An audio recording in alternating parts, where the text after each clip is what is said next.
I teach creative dance classes for children from 4 to 13 years old. And for me, creative dance is about improvisation, and it's about developing the connection for the children between their imagination and their feelings, and how they can channel that through their movement and through their bodies.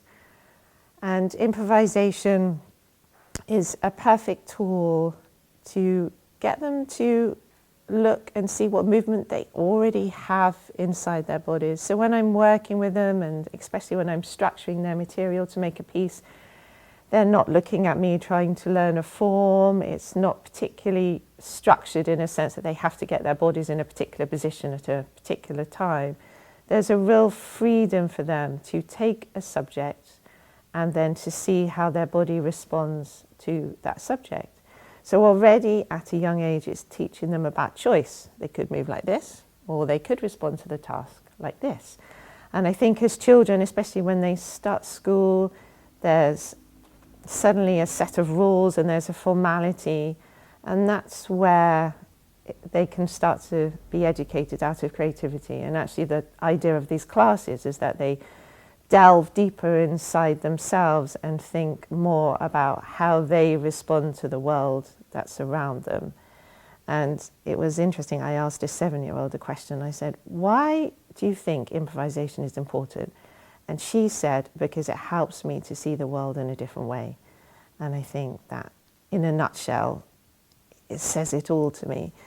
And then when you go further up the age group, when their cerebral brain is obviously more advanced and they can deal with ideas and concepts, for me then it's about how do you channel an activity in your mind. So the activity might be that I've asked them to think about how they respond to being in a city that they've never been into before.